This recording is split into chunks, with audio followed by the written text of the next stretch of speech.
Hello, everyone, and welcome to the Canon podcast, your home on the Star Wars Underworld podcast network for in-depth discussion on lore, the High Republic, and the whole darn canon of the galaxy far, far away. My name is Matthew, and I am joined across the continent by your friend of mine, Mr. Joel Davis. Joel, how are you doing this week? Am I okay? I'm doing good. Well, you know, with my Filoni impression. I think I want to go race some cars down in Marin County there, or up in Marin County from your perspective. I don't know. We'll see. Thanks. Yeah, that's great. This week, we're stepping back and diving in. Pick your metaphor. Talking all about the differences between George Lucas and Dave Filoni when it comes to the galaxy far, far away. One's the master who made the sandbox. The other is the apprentice who certainly left his distinctive mark on it. First off, get the plugs out of the way. Follow us on Twitter and Instagram at Ion Cannon Pod. Cheers to everyone on the Star Wars Underworld Facebook and the Star Wars Underworld Twitter, as well as the Ion Cannon Twitch. We're there as well. Tractor Beam. The first week I had to take a mulligan. Things got kind of backed up, but usually comic books come out Wednesday. I got my Tractor Beam weekly review on Friday-ish. On Apple Podcasts and Spotify. I'll grab this. There were 5 books that came out. Like, 5 books. No. 3 of them here by Mr. Charles Soule. I don't know when that guy sleeps, but anyway, I read 4 of them. There are 3 more coming out on Wednesday, so we'll see what I do. Tune in Friday, Spotify and Apple Podcasts. Also, this is the Star Wars Underworld YouTube channel, so we got YouTube memberships and super chats are ways, if you're here on YouTube, to chat with us. Of course, in the comments, we do our best to get as many comments, but if you give us a super chat, we are guaranteed to get at it. Discord, Star Wars Underworld Discord. We're chatting, we're hanging out, we're not spoiling Bad Batch of Mandalorian. If you want to mute that whole channel and unmute it when you're ready to dive into spoilers. And just hanging out there generally. Joel, you got an event you want to plug? Oh yes. This Friday on the Star Wars Underworld Discord at 6 p.m. Pacific, 9 p.m. Eastern, we are going to be hosting again another Fall Guys game night. So come on down, have fun with us. Yeah, those are usually pretty fun. If you don't have Fall Guys, if you just don't feel like playing, what I usually do, frankly, someone just shares their screen while they're playing, and I just sit and watch along and chat away and in the voice chat. Or Joel, you do a great job of welcoming people in and out of the game, and so if you want to join in, you and Ben really done a great job building the community here in Star Wars Underworld, and so grateful for that. Ken, just saw your comment there. 8 p.m. Eastern, 5 p.m. Pacific. We're here every week, every Monday. But yeah, glad you have a lazy day at work and can, or when you have a lazy day at work, whatever. Glad you can join us. I should say that. Okay. All right, let's move on along. So this is a weird week, and the next few weeks are going to be kind of weird. We're gonna have double eye on screen. Have both our eyes on both our screen, 4 eyes on screens. That's working. First up, we got Mandalorian season 3, episode 1. Actually, I'm gonna get rid of that banner there. Mandalorian season 3, episode 1, aka chapter 17, the apostate Mandalorian, is back finally. Joel, dive in. What are your thoughts? Yeah, and if you want to hear even more depth thoughts, go to Doc Holocron channel where we do our Beskar. I think called the Beskar breakdown, or Beskar broadcast. But yeah, pretty fun season premiere overall. I felt set up a lot of interesting plots for this season. We see the Children of the Watch. They seem to be growing in strength and numbers again, as Mandos are not having a good decade this time of year. We see good old Navarro again. It's looking good. Looks like a little like Galaxy's Edge. Looking cool. The Greek Karga's getting those cool robes, little droids, giving him a little, helping him out. We see pirates, Pirate King. That's cool. The state of piracy in the galaxy far, far away, and a really cool looking ship. Of course, we know that Din is gotta go to Mandalore because he thinks that if he takes the bath in the holy waters, he's gonna atone for his sins. And thus he asked Bo-Katan for some people to help, but she's not having a good time. All she just needs is a glass of wine, and see if we fit that part well. Because Good old she's not kitty sack off, throwing back the wine there. having a good. Bo-Katan's not having a good Yeah. life either. She's not living the good life. Mhm. Overall, lots of interesting setup. Oh, and space whales. We saw some space whales. Yay, space whales! That was epic. But Yeah. yeah, a lot of interesting setup, and I think it's going to be a very interesting season. Mhm. Yeah, I mean, a whole bunch of things to note here. I mean, overall, yeah, I thought it was a good start. One of those, first episode, enough happens, like I think you mentioned, yeah, but it definitely leaves you wanting more, wanting to see more. But yeah, good setup. I won't be able to really judge. It's kind of too early to judge, really. But what I think and feel and hope for with this season. I will say some interesting things about time for I can bring it up. I can break it out. Theology time already. We're 6 minutes in and we're already breaking out the theology time. So the armorer, she takes a little shell and dips it into the water, and that, I mean, I think that has something to do with creating the helmet for the new initiate, the new fountain or new kid. We don't know who that kid. Well, they have his name, I think, but we don't know his story at all. Baptism by a shell. So in the East, there's in Eastern Christianity the tradition of just going full into the water, into the river. In the West, they kind of got a little more.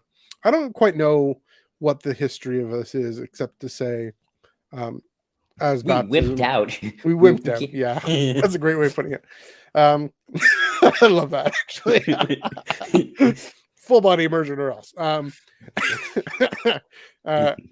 Yeah, I think partly because of baptism just being such a routine thing as part of childbirth, and because all you need is a little bit of water on the kid.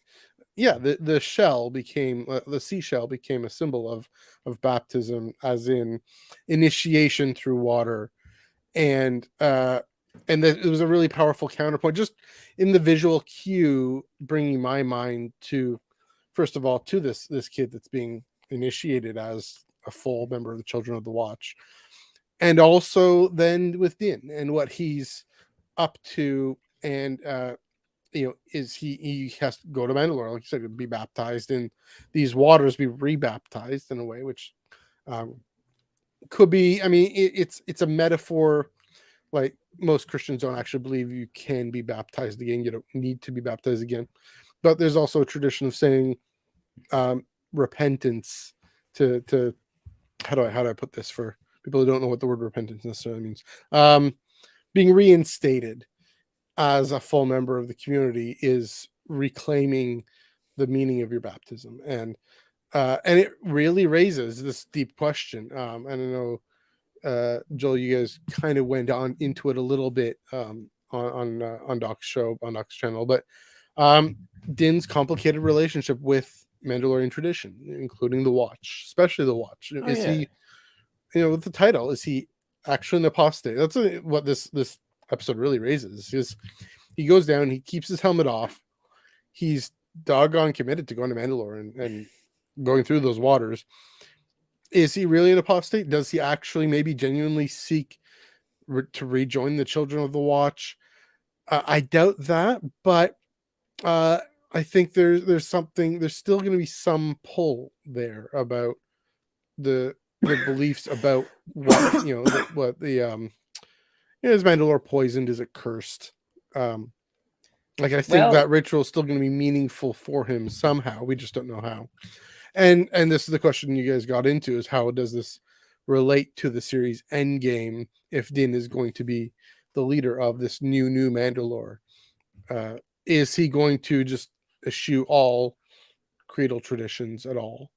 Or is he going to learn, is Bo-Katan rubbing off on him? He's going to learn some more flexibility, and just to be and open to more diverse expressions of what it means to carry on the tradition of Mandalorians.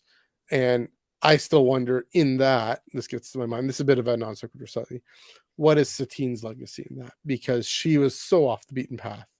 And yeah, so I'll pause there, and then I'll get a few more things. But yeah, Joe, if you want to respond to stuff I laid down.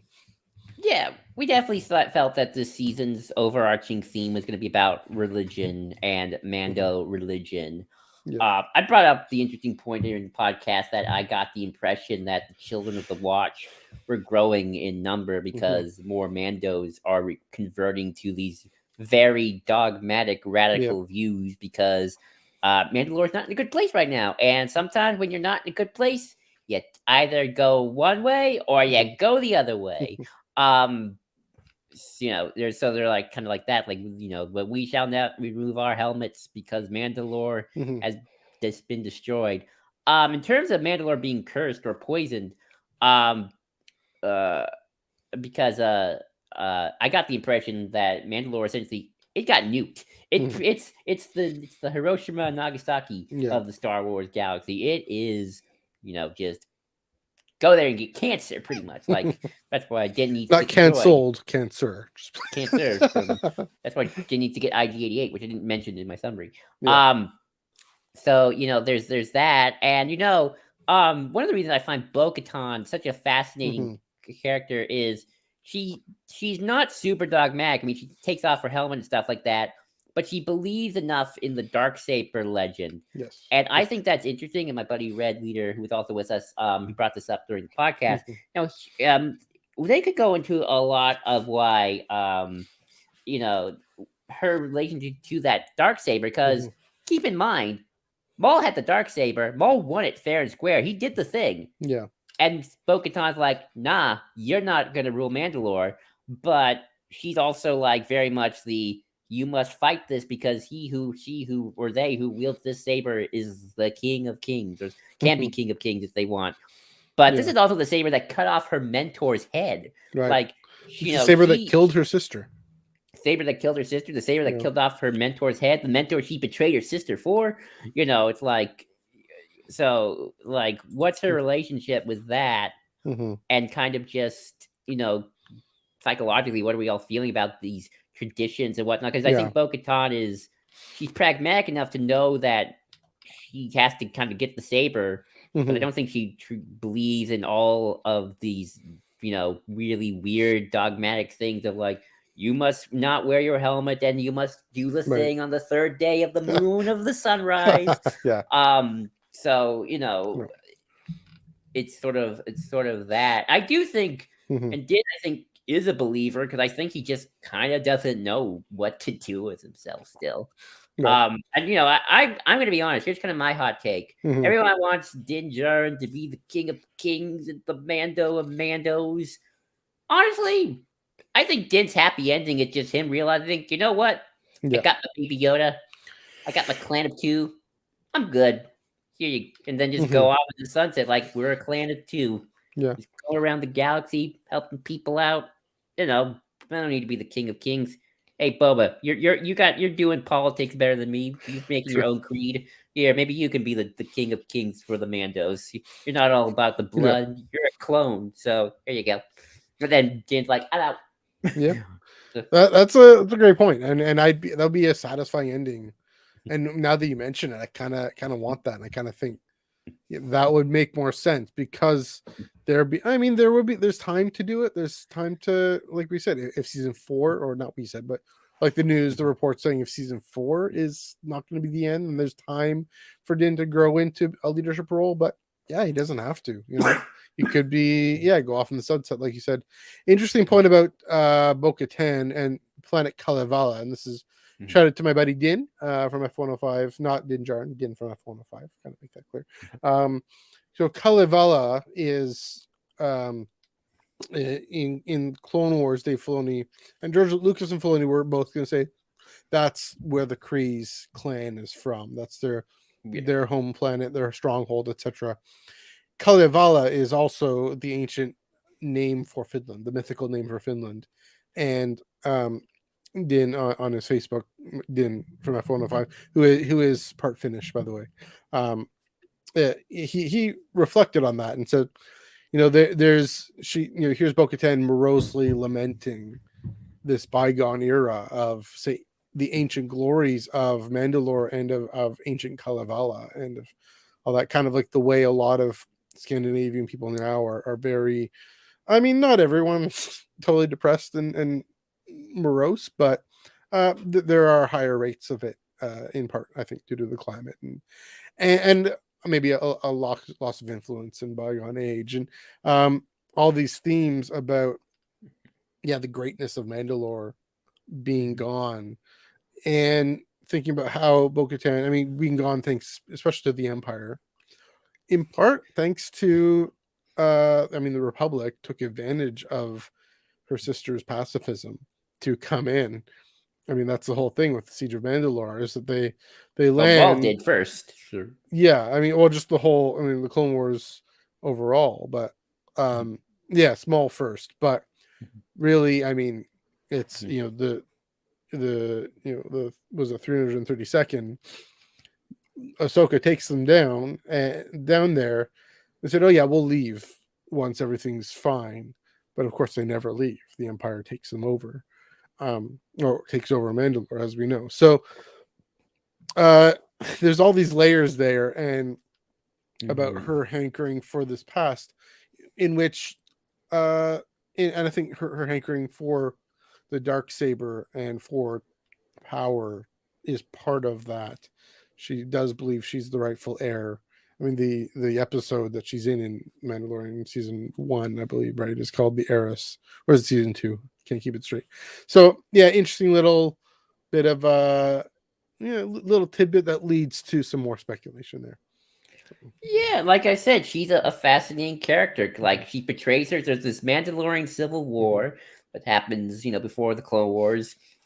For some reason, she portrays her sister to pre-Vizsla, right? Too many Vizslas. To pre-Vizslas. They're all voiced by Jon Favreau. John Favreau, just his bloodline. It's the Favreau bloodline.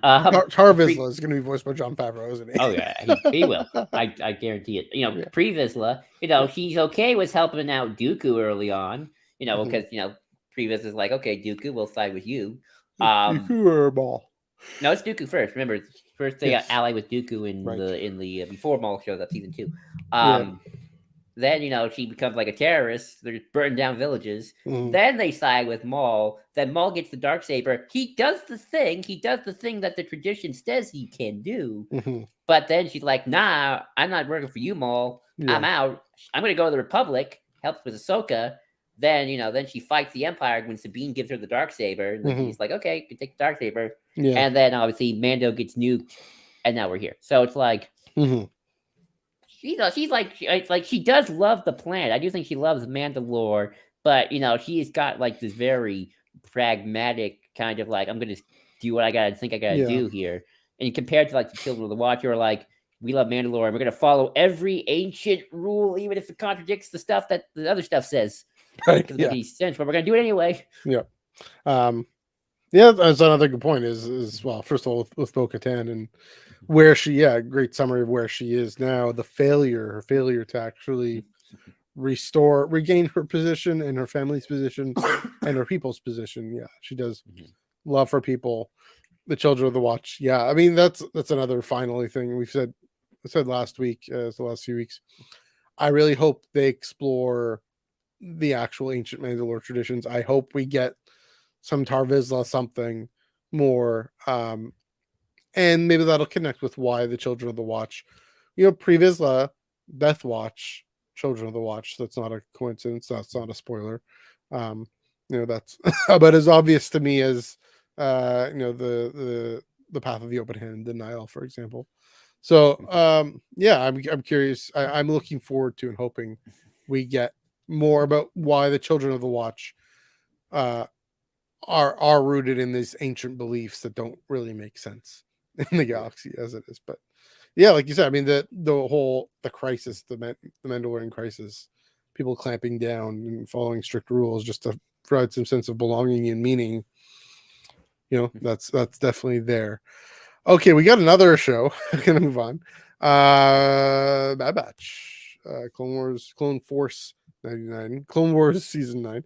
Now season 8, season 9, Clone Force 99. Now this was definitely more of a Oh, I guess there was some kind of Clone Wars. Yeah, definitely was Clone Wars season 9. Now that I think about it. There was a plot point from Clone Wars that finally came back. Yeah, season 15 2. years Yes. later. I know, right? Bad Batch season 2, episode 11, Metamorphosis. Joel, take it away. Yeah, the Zillow Beast is back. The Zillow. That's the thing. Yes. We're cheering about giant creatures one of which can fly through hyperspace. Anyway, go on. I know, it's very fun. But yes, and we're back fine. And after a lot of waiting around, we're finally doing it. We're on the Mount Tantus plot point from the end of season 1, and they say Mount Tantus. They don't allude to it. It is said. It is spoken. Did they say Mount Tantus or just the planet Tantus? Good question. I think. Well, they say Tantus. This is a Tantus. And Sorry, why not? And it's in the mountain. Yeah. And it's in the mountain. So fair enough. We get a new villain, Dr. Hemlock. Very interesting villain. I think he's our new baddie since Rampar is now gone. So that's really cool. I like him. He's creepy. He got that kind of quiet calmness, which is really scary, but it's also kind of cool. What was I gonna say? We get to see Nala say again. There's some dark science cloning machinations going on. Whatever the Emperor wants, whether or not it's directly to the Emperor plans to clone himself or some other project like creating super soldiers or something, or mix of both. Who knows?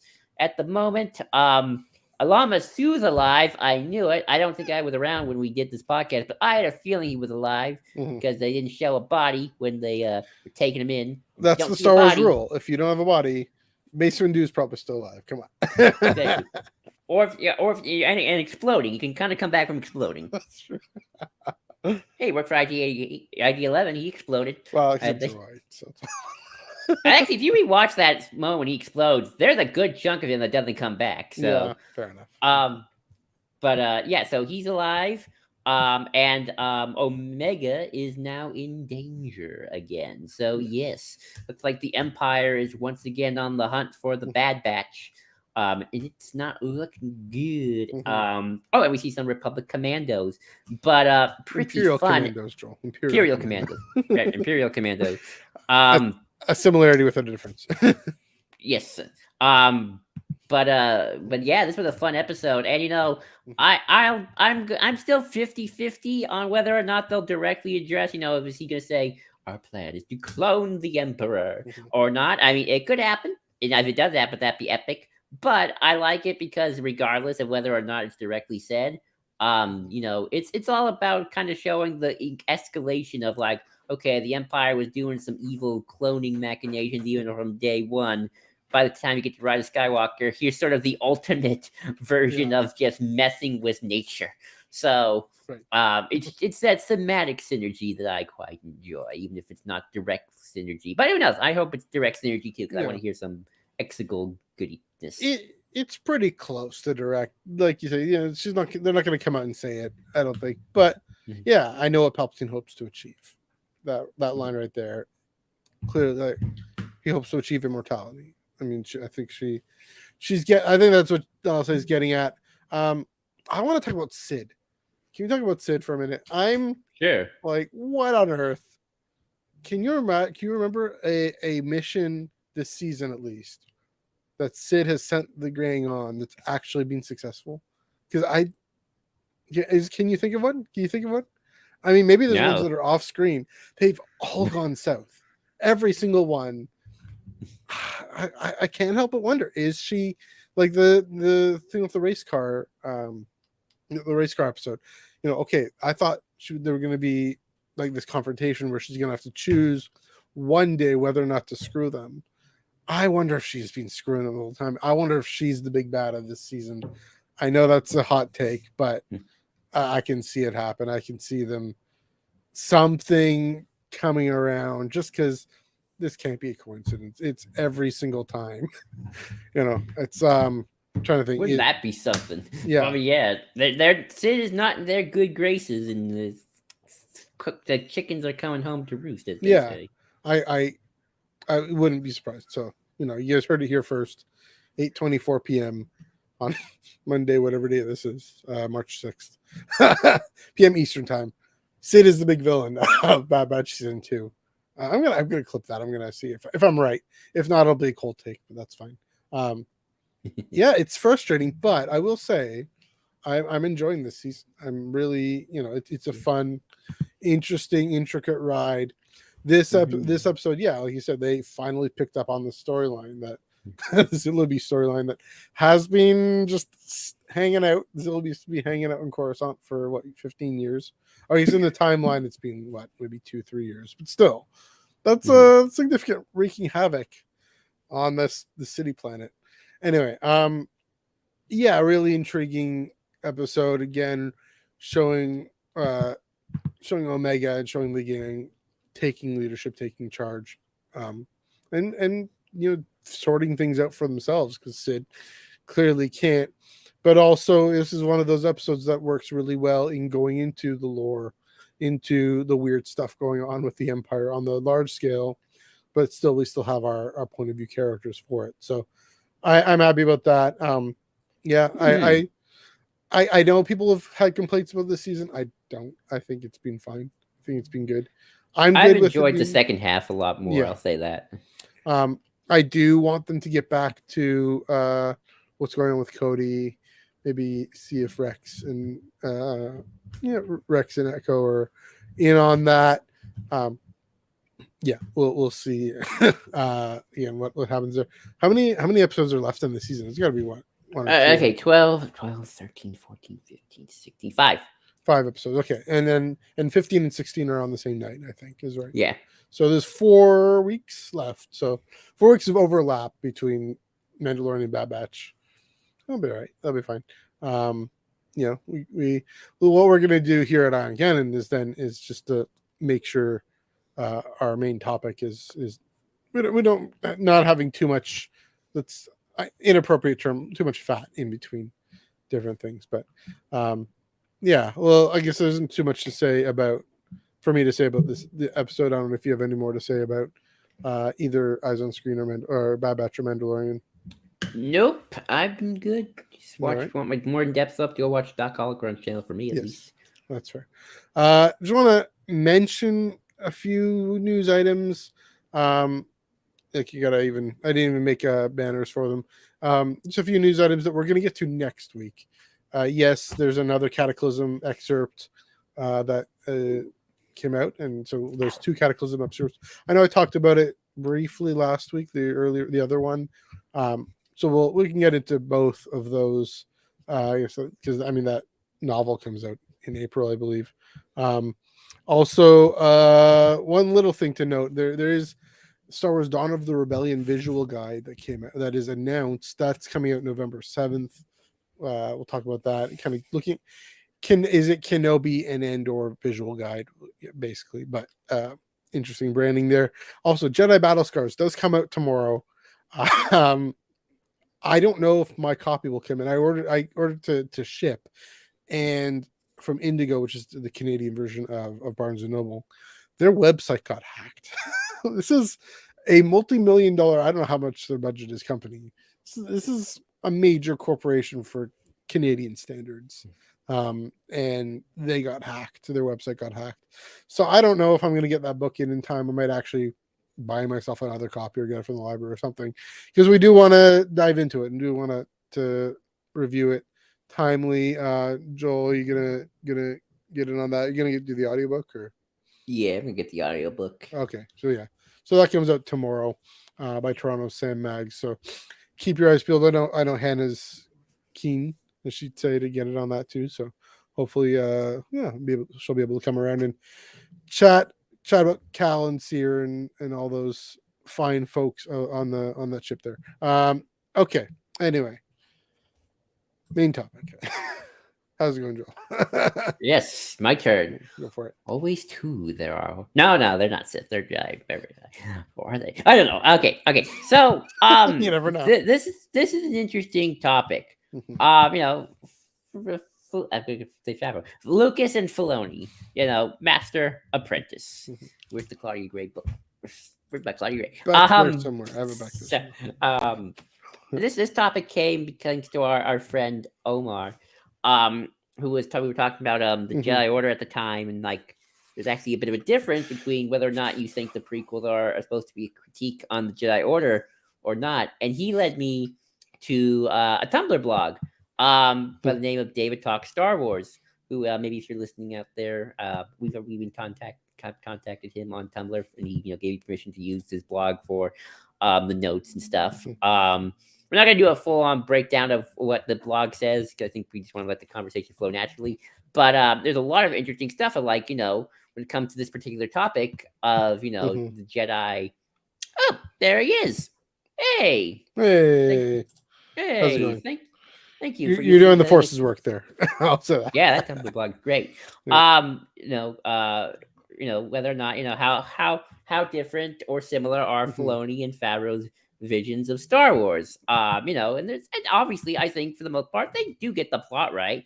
Here's what George says, about like what it feels like to work for Filoni and stuff like that. It says he's talking about how it feels to give someone the reins. Says it feels great to have worked with somebody. I worked with Dave for like 10 years, and I was making his life miserable for the whole time.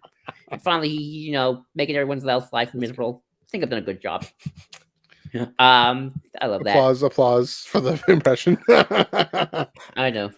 And here's another thing, George goes like, on top of that, I think Dave knows more about Star Wars than I do. You can quickly reference things from from other media, like the Star Wars books and comics and the video games, which are based on what I create. I don't actually get involved with too deeply. Dave loves them, and his knowledge gives us a better picture of the entire universe. So, there are Filoni is definitely George's Padawan, and even excels in some places because George is like, the books, I don't know. Here, Darth Talon, Maul, make him kiss. Midi-chlorians. Make him kiss, I say. I love my George impression. I'm having too much fun. I mean, if I could jump in with a bit of a setup there. I mean, the reason this conversation is important to have and relevant is, let's face it. I said at the top, George Lucas, he made the sandbox, gave us the world. Star Wars would not be what it is today without Dave Filoni. His influence on it is just about as marked and as important as George Lucas's. I mean, not in the same way necessarily, but he's added so much. He's pushed so much. He's the continuity. He's still there, involved, making sure live action, making sure animation. This is a George Lucas inheritance. Making sure animation does not play second fiddle to live action at all. That the fact that there is still a strict continuity, I'd say a discipline of continuity between animation and live action, making for a whole screen canon. I mean, like you just said, everything with Bo-Katan and her story, that is the canon story that she's reflecting on. That is her life that she's reflecting on in Kalevala. That's the story ultimately really that Dave Filoni told. And so his influence has been more than anyone else other than George Lucas. I mean, I think we can say at least more recently. I mean, there's those ones Kasdan, there's Marshall Lucas, there's Carrie Fisher, Mark Hamill, and all the stars, and Carrie Fisher behind the scenes. But at least in the last, let's say, 15 years, I think that's fair to say. Since 2008, then 15 years. Certainly, it's fair to say. Most of the stories that always come out of Clone Wars anyway continue on. So but you're right. But like everybody, even the closest of minds, they gotta differ on something. Not everyone thinks 100% the same way. They're not clones.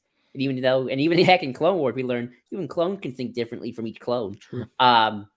So we want to talk about some of the differences, and especially the biggest difference, obviously, how the Jedi Order is viewed. Because as we talked about before, one of the biggest kind of online discourse things you've seen since the prequels, quite frankly, is was the prequels a critique on the Jedi Order or not?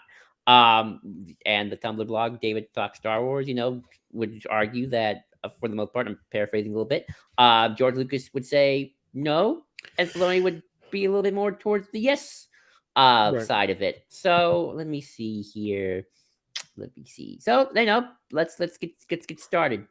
Um, so let's see here. I want to just look at some of the interviews I have with me. You know,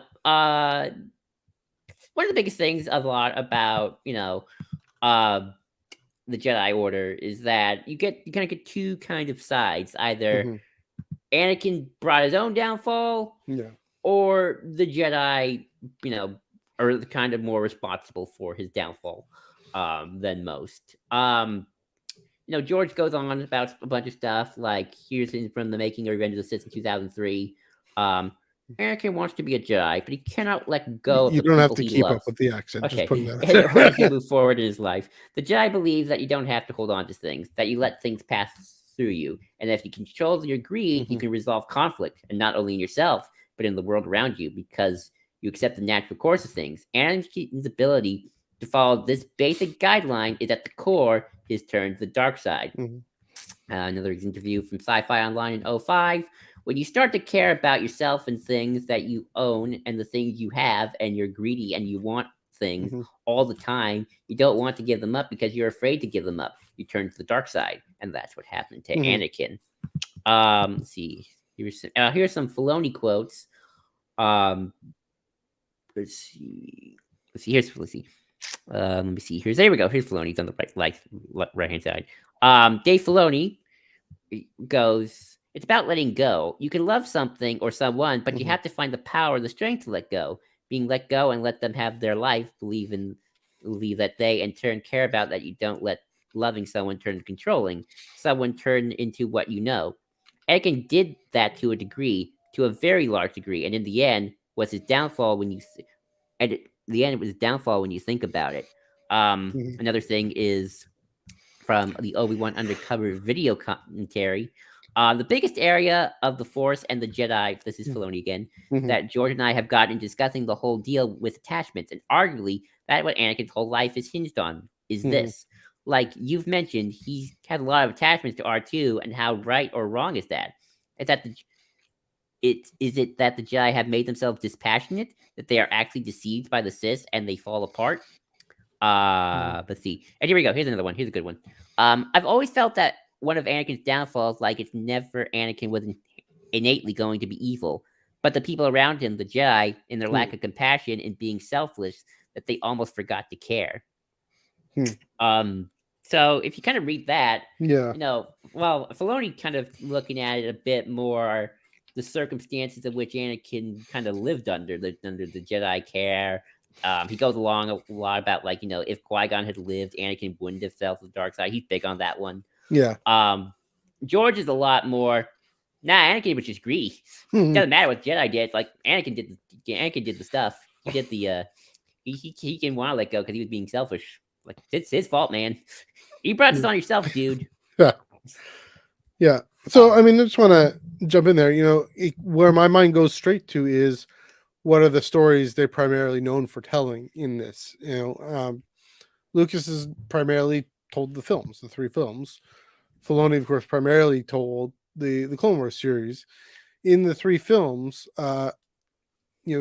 it's this tragedy of Anakin Skywalker falling to the dark side, and this whole third act of Revenge of the Sith devoted to Order 66 and the rise of the Empire, and includes, of course, going back to episode 2, the Sand People scene, the Huskin scene, that loss and that rage and that possessiveness of Padme that kind of can be cringy in episode 2, but by episode 3 you see, okay, there's this has turned him into a shell of himself a little bit.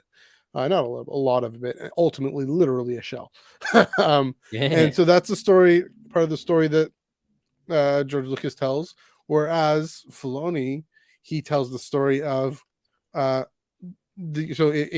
George Lucas tells the story of the shell of himself, his former self, Filoni tells the story of his former self, of Anakin the hero, of Anakin the mentor to Ahsoka, who is the most profound and moving character in the whole series, of course. I think we generally agree. The story Filoni tells is how Ahsoka gets betrayed by the Jedi Order, by the people who should have defended her most, leaving her to leave the Order entirely, which of course then is the cascade reaction that in Anakin's mind that says, okay, this order is corrupt and whatnot. Filoni tells the story of the Clone Wars, of this war that the Jedi got into because Palpatine duped them into it because they were ready and willing to go for it themselves, and of course also the complications and machinations and leading to the in the Martez sisters arc, which of course flashes back to the Zero arc all the way back then. Of the Jedi just giving a pat answer to suffering. Now, in the story Dave Filoni or George Lucas tells, yes, Yoda gives Anakin a pat answer to suffering and detachment, but we also see the story of Obi-Wan Kenobi. We see the story of Qui-Gon Jinn.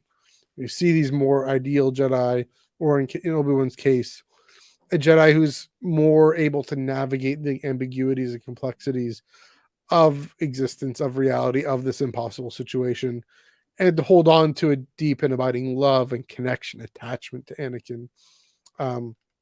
Where we have in our mind with the films more so, I think, than with Clone Wars, Luke's learning of this great Jedi Order of the past.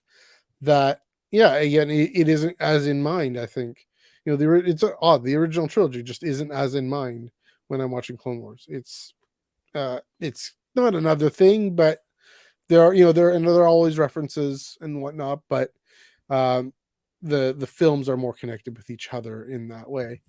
So yeah, it tracks that difference tracks. It's in continuity with itself, of course. I mean, Oh yeah. Filoni would never do anything that goes against it, but it does have a shade. It brings an emphasis about why Luke or why Anakin fell to the dark side. It helps informs how we watch these films. And look, I'll put my cards on the table. On this question, I'm clearly more on George Lucas's side, in that, not to say that the Jedi were all brilliant and wonderful knights in gilded armor. That's another book series that I adore, of course. But that it was more complicated, ambiguous, and they did what they could in that impossible situation that was above and beyond themselves, which is something also that I'll let you get into with when the Republic falls. But Well, actually, yeah, that's a good segue to the yeah, next. yeah. To So the I next was set of hoping interviews. you'd take up on Yeah. that. So okay. So George Lucas talks about the Jedi involvement in the Clone Wars. Mhm. Here's a couple of good interviews. I'm just reading off quotes, but I'm Yeah, having fun. yeah. So here's Cool. George. What George? A couple of things George had to say about the Jedi entering the Clone Wars. Mhm. Having already been granted emergency powers in the face of growing threat, Chancellor Palpatine used his ironclad grip on the Senate to seize even greater authority, all in the name of security. To address the urgent military of the Republic, here's the highlighted part. He enlisted the Jedi Knights as generals to command the clone army. The Jedi valiantly accepted their assignment, though they never served as military commanders. They were unaccustomed to the wages of war. Mhm. Their ranks, once sufficient to serve as the guardians of peace and justice, were spread precariously thin to face the unthinkable challenges. Their relation with Palpatine grew strained. Here's some interesting part about what some of Yoda says. So The is this Jedi, they don't attack. just question, Joel? Is this what Oh, George Lucas saying, or is this this Filoni? is George Lucas. Okay, This is just what to be Lucas clear. says. Okay, good. This is another Lucas quote. The Jedi, they don't attack, they only defend. Yoda didn't attack until the fifth film. There's a conundrum ultimately. It's been there forever, which is, are you going to just sit there and let them kill you or your loved ones or destroy the world that you know, or are you going to have to try and fix it? At some point, you do have to stand up what you believe in. Obviously, I think you can make my religion be whatever I want it to be. It doesn't have to be consistent. If a cobra is going to strike you, I think you have every right to pick up a stick there and hit him over the head, because it's either him or you. Of course, this is the mythology of a cowboy. They always put him in these crises where you have to choose between your own personal values and the practicality of what you need to do. Mhm. And here's the highlighted part from George. You've got to pick up the sheriff badge even though you had all three problems in the past. You're going to have to go out and kill people again, even though you said you'd never do you. Let's see. As the let's see. So here's something George says. Do Mhm. you think that I don't know what exactly do you think that. I must have not missed it. Here's something George says. It's a tough call. It's one of the conundrums which this is George again. Yeah. It's one of the conundrums which there are a bunch in my movies. You have to think it through. Are you going to stick with their moral rules and all be killed, which makes it irrelevant, or do they help save the Republic? They have good intentions, but they have been manipulated, which was their downfall. Now that's George. Here's what Filoni has to say. Um, one of the interesting complexities that we were beginning to explore in the Clone Wars is really the Jedi's role in the war. One of the ways which we were able to get the point of view on that is by having a group of people that were pacifist. They that want no part of the war. We show these different points of views that kind of compromise the Jedi or show them in a way that we're not familiar with. I thought the Lerman was a really good way to start introducing the theme, and it really puts Ayla Secura on the spot. It really puts Ahsoka on the spot. They think they're fighting on the side of good, and here they have meet a character and they're confronted by the idea of that. Well, maybe you're not. Here's another one from Dave. A Jedi uses the Force for knowledge and defense, never attack. Well, the Clone Wars era Jedi don't seem to think that. Maybe that a long lost government principle, but they're certainly not behaving that way in the Clone Wars. Let's see another good one. There we go. At the end of the Phantom Menace, this is from Filoni. During the Clone Wars, he was bent on revenge. Maul. Maul is bent on destruction. He's bent on gaining power. Obi-Wan has given these things up. He's giving up all the ambitions that came from the Jedi Order of old. Obi-Wan's trying to walk a more selfless path now. So, as we see kind of from the differences here, you have Lucas pretty much just saying that that it's a conundrum for the Jedi. It's like, well, what are you gonna do? You know, it's sort of like, you know, what, you're gonna get killed? You kind of have to be practical about these things regardless. Yeah. By Filoni pretty much saying, no, you joined the war, you gave up. Let's see. I mean, I just want to jump in there. You know, it's just even in the way they talk about it, it's very much Plato and Aristotle. I'm just visioning you the classic the symposium. You have George and Filoni and togas. Yeah, you know, so you have Plato saying the Jedi are compassionate. The Jedi never attack. This is just the Jedi. This is what it is to be a Jedi. It's what it is. And then Filoni is diving in and saying, concretely, these are what this is. What the story is what actually happens.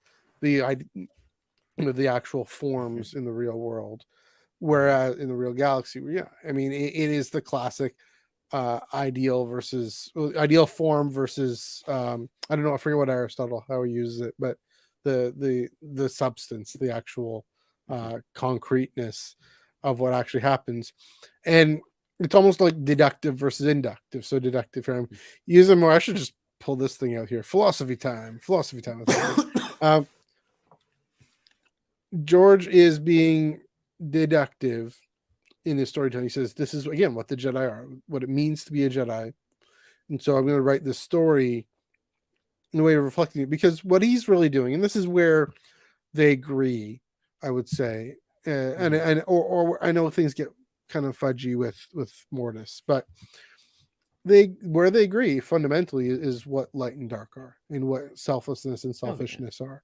And you don't want to be giving into selfishness. Yes, self-care is one thing, but that's not selfish. That's self-care. That can be to the good, for the good of all. George is focusing more on, okay, what does it mean to be a servant of the light? The Ahsoka story is about that, but for Filoni, it's more, for Dave, it's more, this is where the Jedi fell, so far from being a servant of the light. So just even their philosophical approaches to this, I'm noticing, in the way they talk. Yeah, and you know, you mentioned I don't know if I'm pushing back or not. I can't tell at this point, but you know, you mentioned, like, you know, Filoni's telling the story of the Clone Wars, now it's detached from the original trilogy. I totally get what you're saying there. Well, to my point, Luke has a very idealized vision of what the Jedi were, because I mean, all he has is this hope for a future restoration that's rooted in this past, whereas the Filoni in the Clone Wars, Ahsoka and Anakin are encountering what the Jedi were. Sorry, keep going. Oh, actually, that's actually a good segue. So I'll come back to that point for a second. Because we'll actually skip around. This is actually his first point in the blog on confronting Vader. So this is what Lucas has to say. This is actually not a lot of interviews here, so I'll just go into what Lucas said. This is Lucas. A film called Empire Strikes Back, which came out in 1980. It is canon. It has an actually, this is about Return of the Jedi. Oh, Return of the Jedi. I don't know why I thought. Yeah, both. Whatever. Go to Bespin. Go to Dagobah. Whatever. Not go to. No, this one's actually. Well, I'm all mixed up. It's Return of the Jedi. Keep going. Yeah, this is exactly about Return of the Jedi. So this was from Making Return of the Jedi, 1981. Yeah. Lucas says, a Jedi can't kill for the sake of killing. The mission isn't for Luke to go out and kill his father and get rid of him. The issue is if he confronts his father again, he may, in defending himself, have to kill him because his father will try to kill him. This is the state of affairs that Yoda should refer to. And then Luke says, I don't think he can kill me because he could have killed me the last time and he didn't. I think there's good in him and I can't kill him. And here's another little from Paul Duncan's Obi-Wan No More Than Let On. This is an interview. So Paul Duncan saying Obi-Wan let more than he let on. And Lucas responds, he knows that eventually Darth Vader is going to come looking for him. He knows this whole thing is going to blow up into a big war. He knows a confrontation is brewing between Luke and his father. Obi-Wan, says Ben in the interview, Ben hopes Luke will either save his father or kill him, because whatever extra power Luke's got in his lineage, he is the one person that can probably fight his father and win. So that's Lucas. Here's what Filoni thinks. Do you think here's the question for Filoni. Do you think that there's any good in Dooku at this point? So they're talking about Dooku, but this leads to Vader.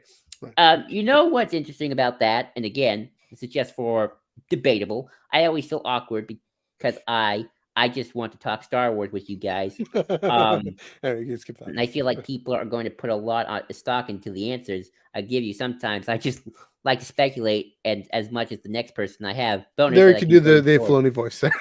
Oh, I just like to speculate. I love to speculate. I have bonus in that I can go to George and he can KO my answer really quickly.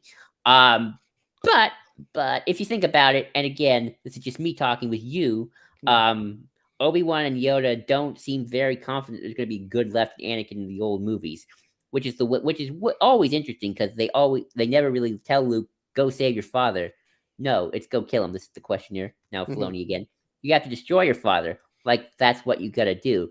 Now, whether they just think that they can't tell Luke because that what he's got to do, he's got to discover that on his own, or whether they think that the whole key to still destroying the Emperor and destroying Vader, I don't know. I don't have that answer.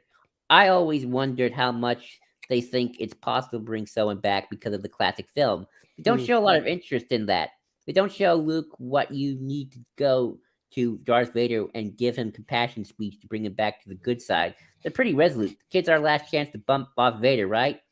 Let's see. And just to be fair, in Dave's defense, and the blogger says this, in Dave's defense, he admits he didn't talk to George about it in the interview, but you kind of get an idea of what Dave thinks before talking to George. So, what are your kind of response to that? My initial thought is, okay, what does Deborah Chow think then? Because the story she tells is of Obi-Wan leaving Anakin behind and saying he's done, and now the hope is on Luke and Leia. That one, it's again, it gets at the same distinction. George has this vision of what the Jedi are about and what they're meant to be, that Luke then goes and actually embodies it, lives it out. He actually does show that compassion, that selflessness, that form of attachment to and tugs on the attachment. I mean, I've said this multiple times, tugs on the attachment to Padme, and I don't know how much George thought about that at the time, but clearly, he's making the prequels and saying, okay, this is the tug. Filoni's, I think they're just asking two different questions, really. Filoni's saying, okay, what would Yoda and Obi-Wan as Jedi who have failed and have had to move on from Anakin and from the past and are looking towards the future? I don't quite know. I mean, I think I like to think about Yoda on Dagobah really reflecting deeply on the failure of the past, and that one of those failures was giving up on Anakin and giving up on especially giving up on the well, in the sense of if Dave is right about Yoda in Revenge of the Sith on the pillows being part of what forces Anakin into the dark side, pushes him into the dark side. I like to think that's one of the failures that Yoda reflects on in Dagobah. That then says he can then say to Luke, the greatest teacher of failure is we didn't actually give this kid a chance to be a kid, this Anakin guy, Sky guy, to be a kid, to be this dashing heroic figure who can think outside the box and explore. Kind of this is getting me all the way back now, getting me thinking about the type of creative freedom that Jedi in the High Republic, the Padawans in the High Republic are given. They lose that freedom and they lose that creativity in the name of defending and hunkering down and preserving what they've got in the face of these threats. And yeah, I guess I can kind of see where Dave is coming from there. It's interesting how in that case he's been the more, if I'm hearing him correctly and seeing what I'm saying, is that Yoda and Obi-Wan are still stuck in the whole we've got to off him. Maybe they are a little bit, just thinking about the dialogue there. Luke, don't go, he's too powerful, or not yet, you're not ready to face him, you must confront Vader. That whole line, and Yoda almost being disappointed that Luke isn't willing to kill him. That could also be a commentary on people who are from the past, being stuck in the past and not being as able to grow as we hope they will. Of course, I'm getting older. I'm getting into that category too a little bit. But yeah, it's tricky because it gets at, what, can people change? Can people grow? Can people reflect on failure as much or as not? I mean, I think George Lucas, his whole point is, yes, people can. I think Filoni too, he would agree with that, but it's a fascinating way of talking about it. The one last thing I want to say then is it's really interesting that that Filoni here gets to this starting with Dooku. And that's maybe the biggest difference, especially with Dooku a Jedi Lost, Kevin Scott's audio play, and of course Tales of the Jedi, is Dooku becomes a lens on what the Jedi are. And another difference, of course, in Attack of the Clones is Dooku is purely mustache twirling, clearly in it for the nice the exquisite pajamas. Leading this faction that he's clearly a Sith Lord, right? He's in it for himself. He's in it for his own gain. Even in the Clone Wars, as early, the Mina Monteri arc, how she looks up to him because he's actually calling for freedom and a rooting out of corruption in the galaxy. And then we look back, we see Tales of the Jedi, and we see, oh, he has this strong moral core against the Jedi corruption. Clearly, the Jedi have all this corruption for Dooku to react against. It's just that Palpatine is able to twist that in the wrong direction. So the road to Malachor is paved with some good intentions there. But that's the story Filoni tells us. So when we talk a lot about Jedi, let's go to the big thing that always gets a little contentious with people on the internet, and that is, are the Jedi compassionate in the prequels?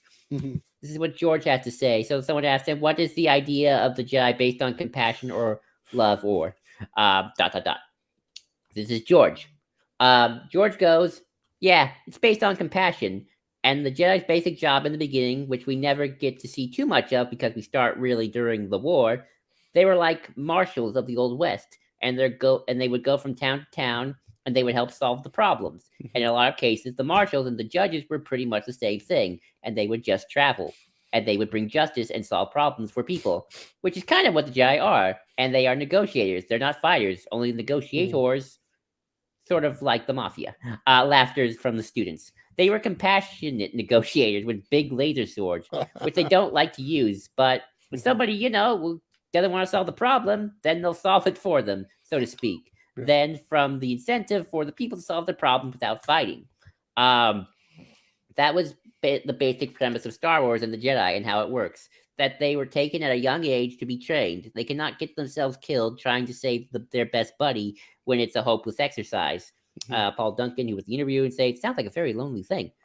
George responds, not if you're not afraid. A Jedi is never lonely. They live on compassion. They live on helping people, and the people love them. They can love people back, but then when the person dies, they let go.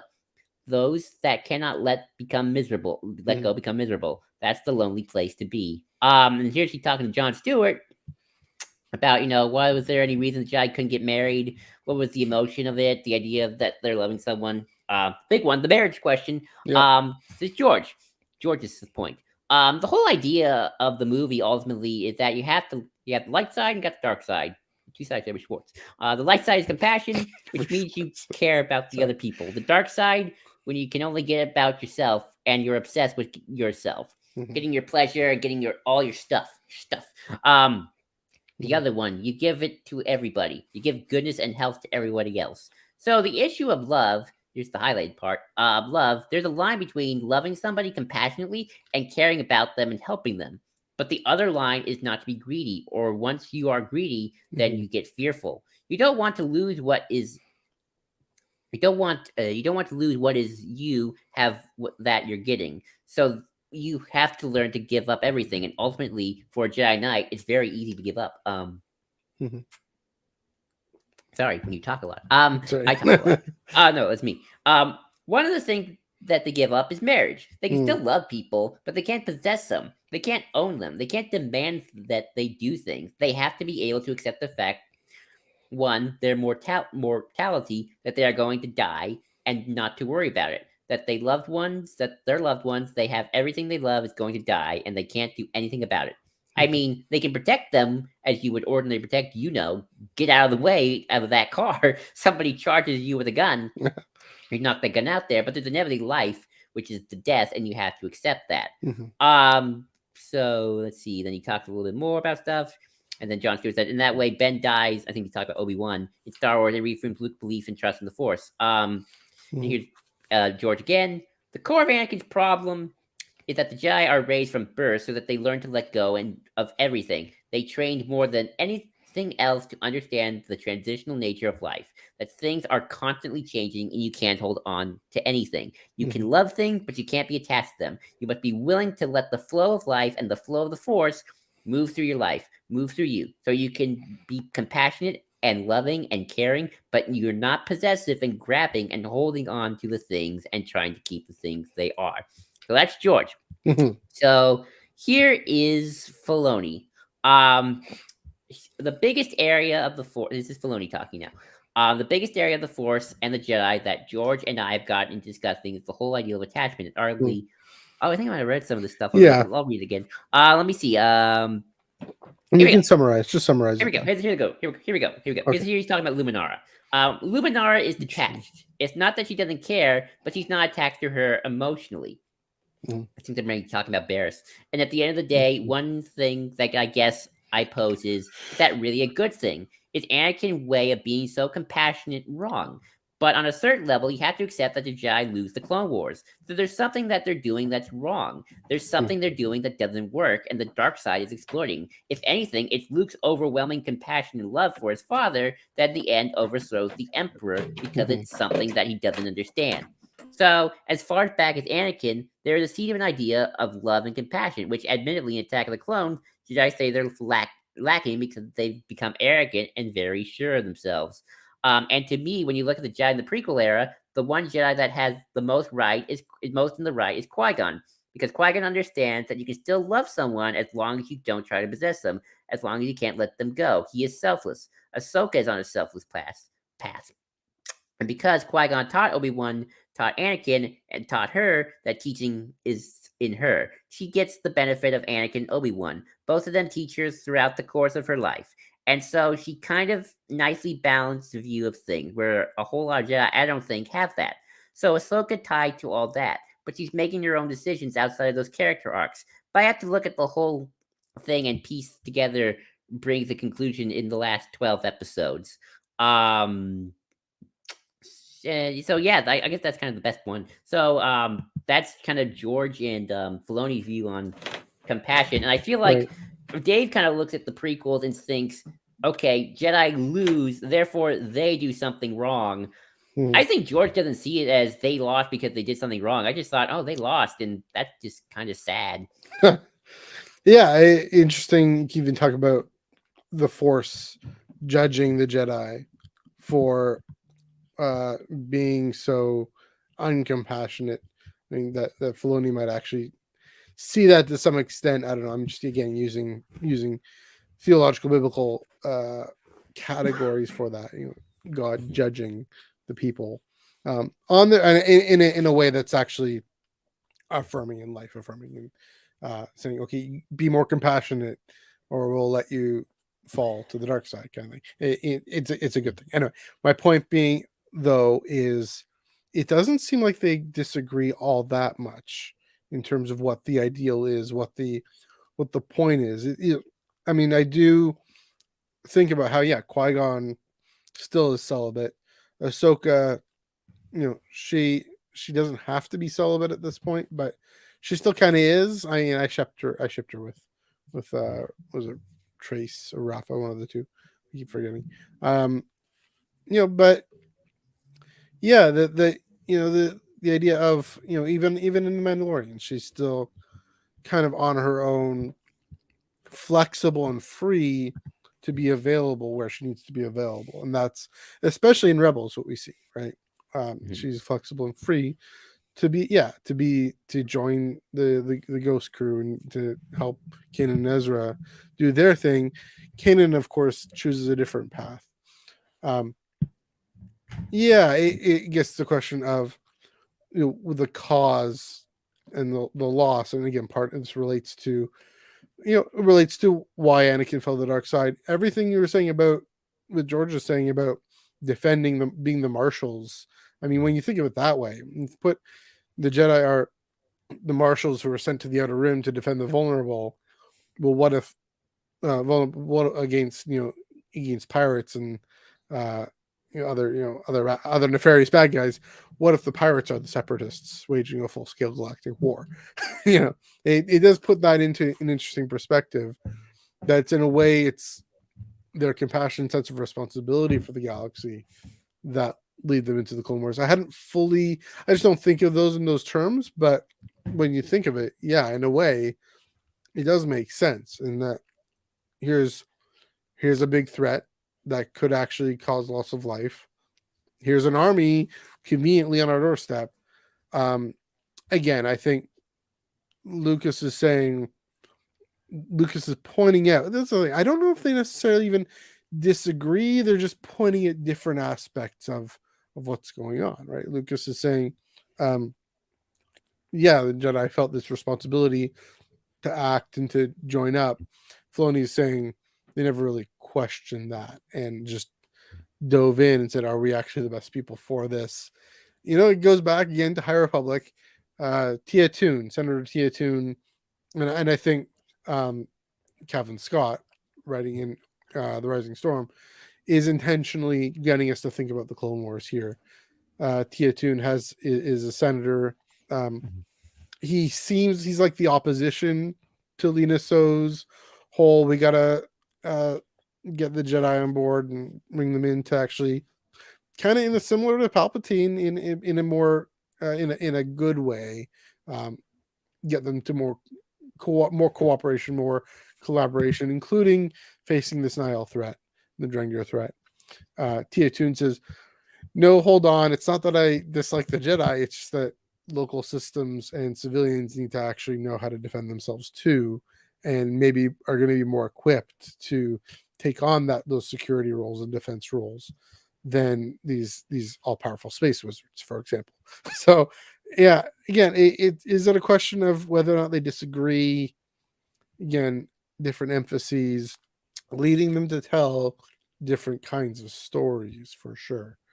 But ultimately, you see with Ahsoka, at least on the themes of attachment and detachment, she's a confirmation, I think, of what George Lucas is saying.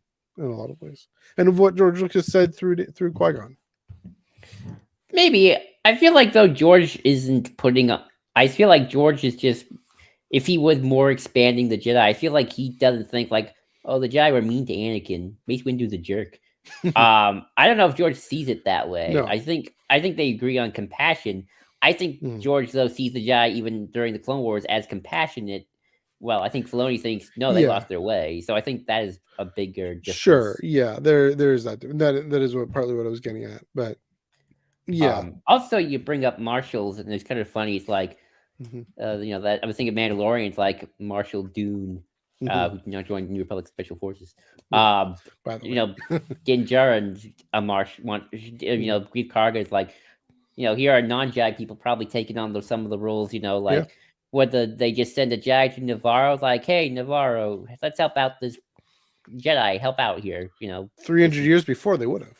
Like, there would have been a temple there. And Avar Kriss is the Marshal of Starlight Beacon. Yeah. She's the Cisco. So the Jedi kind of like Starfleet, but with more wizards, if you kind of think about it. Sure. I guess. I'll think about that. I'll get back to you. I don't know. That's kind of what Starfleet sometimes does. Is that they're even more militaristic. Sometimes it's like, hey, let's send the Starfleet peacekeeping force to this space station where the Cardassians are gone, and now we make it nicer and help Bajor out. I'm really curious as to why I'm bringing up High Republic in all this. Maybe because Kevin Scott and Charles Soule and Claudia Gray and Shane Ireland and Daniel Jose Older, etc., George Mann, have done such a great job of raising these issues again for us, just in a very different way. So yeah, it's getting me. Shout out to those guys to getting me thinking about these issues from their angle. I think the biggest difference is that you talk about how like this was the golden age of the Jedi. I don't think George sees the prequels as a dark age of the Jedi. I really don't. I don't think George sees any difference between the High Republic Jedi and his Jedi. It's like, they were fine. Nothing really went wrong. They didn't really do anything differently than. I think that's kind of the ultimate difference. It's like fancy the High Republic era is like this golden age. I think George looks at it like, they're just doing the same thing they've always been doing. Doesn't really change. Now there's just more droids. I mean, that's the question that that the Project Luminous folks have really brought up is, if this kind of separatist outer rim threat had happened 200 years before, 250 years before, whatever, what would the Jedi have done? They end up doing, I mean, that's the thing, to flip it on its head, to flip it for, I think what Dave Filoni might say, they end up doing ultimately what, in a way, what Filoni is accusing the Jedi of doing, of hunkering down and then lashing out. I mean, we don't know if in phase 3 that is what's going to happen, but the Nihil threat has to be ended somehow.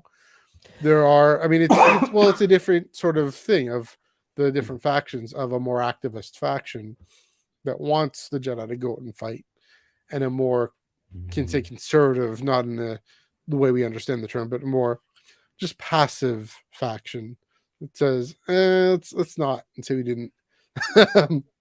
Yeah. I feel like George's answer, just by reading what I've been reading, and anyone in the comments, feel free to challenge me. I might be wrong. Yeah. I think George's answer is, well, if the High Republic Jedi were faced with the exact same issue that the prequel era Jedi face, same outcome.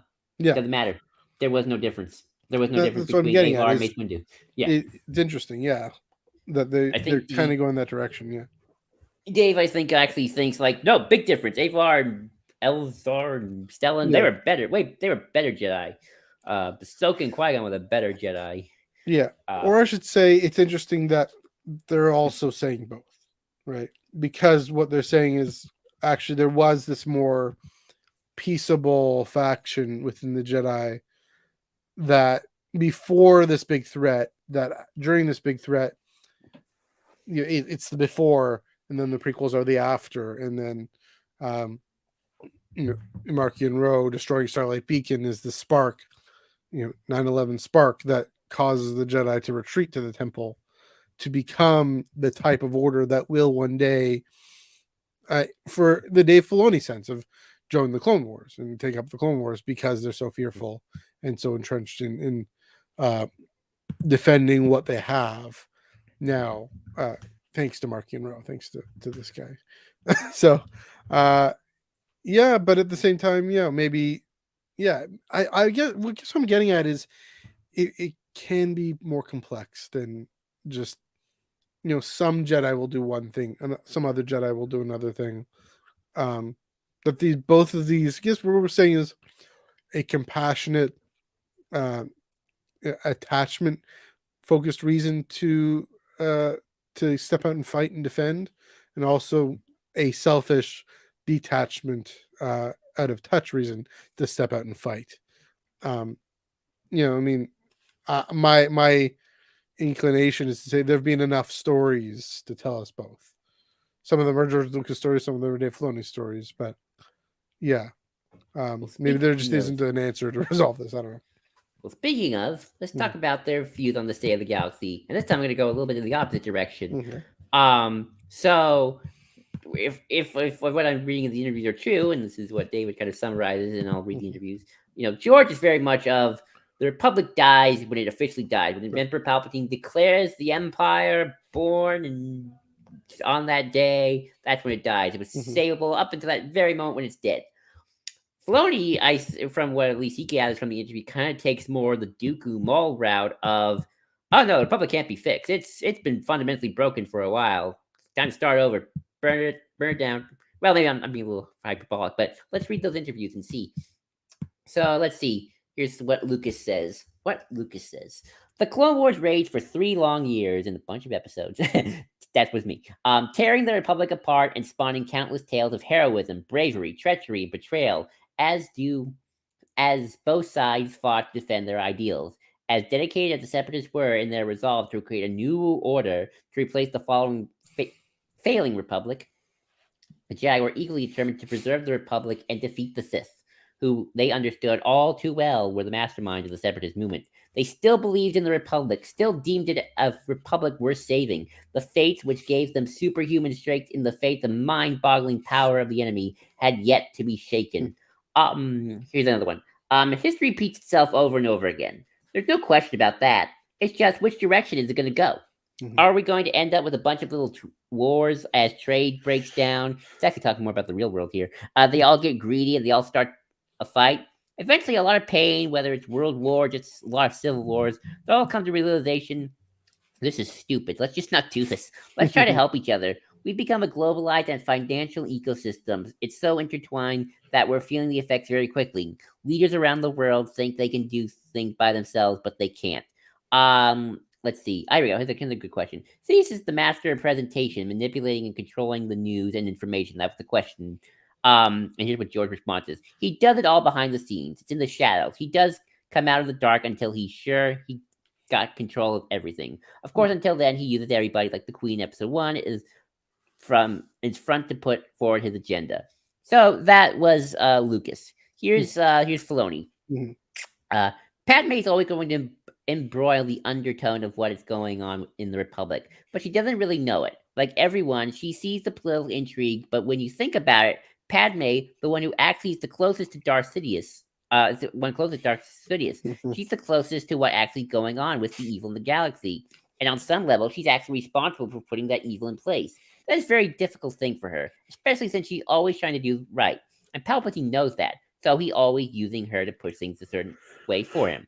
Yeah. She's trying to do the most for the people of the Republic, but she's being deceived by someone she thinks is her friend.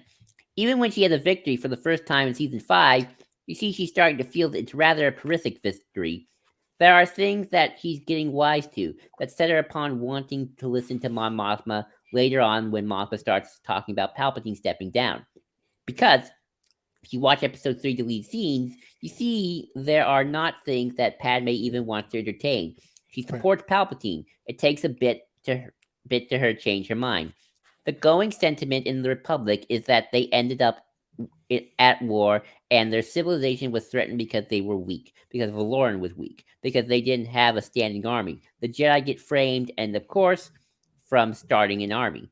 But One thing that people largely come out of thinking is that the Republic needs to work from strength. That's why democracy dies to thunderous applause, and they elect an emperor who they think will keep them safe. Let me see if I got any more interviews here. They don't have. There's not a lot here. Yeah, I mean, but yeah, those were the only two. Also, the question it's getting at is, again, when does the Republic fall? Is it, like you're saying, the moment, in the Senate, what we see, shall be reorganized into the first galactic empire, with Darth Sidious, making it happen and being the thing that pushes it and the real catalyst, or is it decades of corruption and malaise and really opulence in the core at the expense of the periphery, and the way that economic tension gradually erodes a sense of, not a sense of, gradually actually erodes the practice of rights, minority rights, and diversification rights, and the way the way money is power in that way, are creating the conditions for Palpatine to step right in. I mean, again, I don't think we're given an either or answer to that question. We are told yes, and yet part of what we're told is that the Bane plan, and in Legends, ostensibly in some sort of version of canon, that Plagueis and everyone behind the scenes pulling the strings, creating the conditions, the optimal conditions.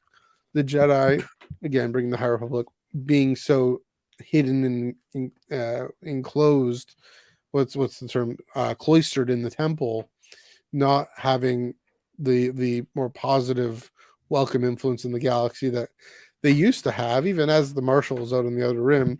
In the core, they're respected, but they're not needed really to keep the peace, because there's some of those planets have their own little mini armies for one thing. But there's a Pax Americana, right, going on, and it's both in. It's got to be both in. That yes, decades of all this created the conditions for Palpatine to step in. Yes, Palpatine stepped in. I honestly, I don't know. Again, it's another thing where I don't know. Again, the difference being which story which aspect of it did George Lucas want to tell, and which aspect of it did Dave Filoni want to tell, and we're more interested in. And but even then, I mean, talk about the liberty dying with thunderous applause, democracies being given away. That does take time. That does take decades. And so, I guess the question of whether or not the Jedi were deluded in wanting to save the Republic. That's another question. Maybe it's a similar question to, you have Holdo and Mon Mothma to some extent, but also, especially Emily and Holdo later, we are the spark that will restore the Republic. You have Poe saying, "Well, a spark that will bring down the First Order." Two very different things. And maybe it's a similar question. I'd be curious to see which, when Dave Filoni, I gather he's more on the spark that will burn down the First Order side. But yeah, this is a more interesting question in terms of understanding why Filoni and Lucas, why Filoni chose to carve out a different space within the canon, within the story, because he was more interested in exploring this aspect of it. Yeah, it's sort of interesting. And again, it all kind of boils down to kind of that online discussion that maybe Filoni sides with more. Like, no, there are some fundamental issues with the Jedi Order. Mm-hmm. And I think George very much never saw there were any fundamental issues with the Jedi Order. Interesting. Would he really go that far? Would he really say there's no issues? Maybe he does. I've never. I mean, I read the interviews and he seems to be pretty okay with it. Like, so there is a difference there. That I'll admit, there is a difference there. I think a lot of. I mean, also the sad thing is we never got much, and we don't know much. I mean, well, that's not true. We actually do have quite a bit. Again, David did Star Wars did a thing on on George Lucas's on his sequels. Yeah, that's true. You know, whether or but we know some things about. Let me actually see if I can find it. Just quickly, I guess what I'm saying is George would say it's more complicated than that, and I think Filoni would agree it's more complicated than that. But yeah, maybe the causation of it is less. It's less the case of a systemic evil, and by evil, yeah, I mean using that again, theology time, using that a systemic evil within the Jedi Order itself versus personal choices on the part of actual council members. Well, here's some George quotes about his sequel trilogy. Mm-hmm. You talk about Luke right now. Luke, he puts out the words. So out of 100,000 Jedi, maybe 50 or 100 are left. The Jedi have grown again from scratch. So Luke has to find 2 and 3-year-olds and train them. It'll be 20 years before you have a new generation of Jedi. By the end of the trilogy, Luke would have rebuilt much of the Jedi and would have had a renewal of the New Republic with Leia and Organa becoming Supreme Chancellor, in charge of everything. She ended up being the chosen one. Obviously, it's hard to kind of discern everything in like a excerpt on that. Sure. But it sounds like Luke's not really changing much about the successful new Jedi Order comes. Like, well, find the Force babies and here you go, new generation. Yeah. Keep doing it. Let's just keep rebuilding. Yeah. Whereas which I, as you know me, I actually kind of might be where I kind of think George might be in the wrong, or at least I might side with maybe what Filoni take or just other EU authors of maybe Luke should just find some adults. Like, do we have to doing the baby thing? I mean, I know they're not kidnapping them. I mean, the parents come up willingly, but maybe find some, maybe let adults. Or do we really have to go for the too old to begin the training thing? I mean, I guess you could say, well, it bit them in the butt because of Anakin. But I don't know. I kind of, on the one hand, I actually do kind of get where George is coming from because these are uber powerful, super powered humans who, if one of them goes people. Who, if one of them goes nuts, it's always a disaster. It always causes a bajillion deaths, and Lord help, Force help you, because so you kind of maybe do got to start from a young age and just really nail it in. But I don't know. I feel like eventually, I know this is fantasy, so we're still going to can twist it, but eventually it's like, aren't you going to kind of get a little sterile with your way of thinking if you're just starting from babies? Maybe get an adult with some life experience. Maybe they can add something new, but I don't know. I mean, I guess if we just go by that blurb, George didn't see a problem with just keep going it the way. Yeah. I mean, here's what's nice is actually Dave Filoni has the opportunity to answer that question in a live action TV series called Ahsoka. Well, I'm going to account here for you a second. I think he kind of did answer that question with Grogu. Look, Grogu. Yeah, look Grogu picked. He picked Din. I think Grogu's path is not the way of the Jedi. I think the path of him is just he wants to be with his Mando dad and do Mando dad stuff. So, I don't know if go ahead. No, I was gonna say I don't know. Sorry, you go. Okay, I'll go. I don't know, and you could argue Dave is trying portraying this as a failure of Luke. For or maybe not. No, I won't say that because you know what? I take it back. I take that back because you know what? Luke did give him the opportunity to choose. Yeah. So you know what? That was good on Luke. It's like, oh, Luke failed because he couldn't convince Grogu to. If anything, that's a good thing, Luke at least. But it's kind of. I think the argument could take it as well. Luke, Grogu told his dad, so yay. Jedi don't want to let Mando see him. How dare they? So I can see people maybe taking that the wrong way. Now you go.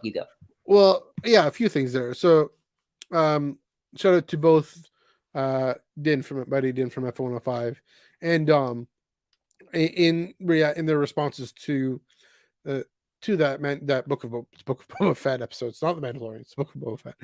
Apparently, that episode. I mean, my response was, Luke, what are you doing?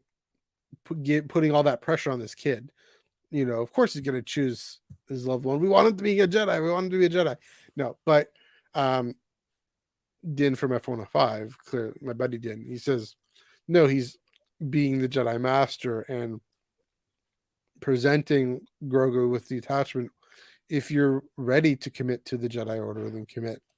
If not, return to your father and foster that. I do think Grogu is going to find a way to be able to have his cake and eat it too, have his cookie, his nuggies and eat it too. Being a Mandalorian Jedi in that sense. But that's the thing. There's also what Rian Johnson laid down. That when we see him in that film, he has, he has been so hardcore committed to the the power of detachment that he detachment and also stamping out the dark side. I mean, in this one triggered moment of weakness, he's willing to kill his nephew, and that sets him off entirely on it's time for the Jedi to end. This entire order, this entire thing is debacle. We're not worth existing. We've got to stop, because maybe and this is, I think this is Dom's perspective when this episode came out. His attempt to rebuild the order as it was before Order 66, that was folly. That was actually fell apart, because similar to the Children of the Watch, those rules don't quite make sense for a reformed order trying to sort its way in a galaxy that is actually kind of more secular now. I mean, it's another thing I've brought up a little bit, is that the New Republic is, compared to the Old Republic, compared to the High Republic, the New Republic is a more secular society where the Jedi aren't as prominent. They're welcome, they're celebrating. It's legal. um, Mon Mothma wouldn't mind some Jedi marshals, probably. Yeah, but they aren't institutionally going out and setting up a system where they're a pillar of galactic society like the way they were, because they just don't have the numbers and don't have the time, and maybe Luke is off doing his own thing, right? But anyway, the point being, this is more of a Dave Filoni story, in that the way that I think maybe if George Lucas seems to be saying the way the Jedi were before the fall, that can continue. That's eternal. That's always going to be relevant and beneficial for the galaxy and sustainable. Whereas Rian Johnson and Dave Filoni are saying, and Dave Filoni was involved in The Last Jedi. We know that, advising in conversations with Rian Johnson. Maybe not. Maybe we want to tell a story of where that falls apart, because in part, I don't know if this is Shadow of the Sith, right? Is it Shadow of the Sith, where Luke treats Ben with that detachment, with that almost like coldness, like, you're not my nephew, you're not Leia's son, you're my Padawan, and we want to keep those strict boundaries for the good of the order. And that, I mean, that's a brilliant move by Adam Christopher to say that's part of what caused it to fall apart. So I disagree a little bit, actually. Okay. I disagree on Rian Johnson. I actually think Ryan's more in George's camp a little bit more. Because if you actually watch Last Jedi, Rey always like, the Jedi are fine. You're the one who's in the wrong, Luke. And, obviously we don't know where Rey's story is going. So, and Rian Johnson, whether or not he's involved or other people are involved, this could change the context. But in the context of just The Last Jedi, forget the other stuff. Rey's never going, we can be better. We can change our ways. She's just, we need Jedi. The Jedi should continue. She's not going, we got to get rid of the marriage thing. We got to get rid of the baby thing. She's just like, the Jedi could keep going. Period. There is no real difference in rules, or she even takes the ancient Jedi text. She has them. She's studying up on them. In the Lego one, she's actually trying to teach them via Finn. If anything, I mean, I will. Oh, I got a comment. Let's see. Can we get a comment? Oh, it's Dave. Just Dave Filoni is the man. Yes, he is. Facts. That is fact. But in the context of The Last Jedi, at least, of Rian honestly does not give a critique of the Jedi Order at all. And the person who gives the critique of the Jedi Order, Luke, he's wrong. He's the antagonist to Rey, who says, "No, we keep going. We keep doing this. I'm not going to be the last Jedi." Yeah. I mean, I'll say Yeah. one of the things I love about Last Jedi so much is that it is more affirming of tradition in a way, in its own way. I mean, not blindly. I don't know. I for me, Rey is just it's asking completely different questions. Like, we need Jedi at all. We can sort out the details later. We need Luke. I mean, she's saying we need you, Luke. The First Order is taking over. Um, you know, yeah, sort of details later. She, when it comes to attachments. I mean, you got the kiss in Rise of Skywalker. There's that. I don't know. I think with Rey, I mean, again, the thing I love about Last Jedi is that, insofar as it is concerned with the larger scale questions, it's maybe similar to Canon, right? How can we take what we've learned, take what's being passed on to us, but work at it for what makes sense for today, for what makes sense right now, for the need in front of us. I mean, the thing Yoda keeps bonking Luke over the head with: what's the need actually in front of you? How can these page turners support that? What do you need to actually be more creative about? But yeah, I mean that. So that's where I'm coming from. Yeah, with Rey, I think with Luke, it is specifically this question of, you are stuck in these ideals of, again, what a Jedi should be. It's almost to say, this in a way. I mean, I mean, Last Jedi is so full of meta commentary. I mean, it asks questions at the depth that George Lucas asks questions. It asks questions of George Lucas, and that's what got people so annoyed and pissed off about. Right? Not my Luke, all that nonsense.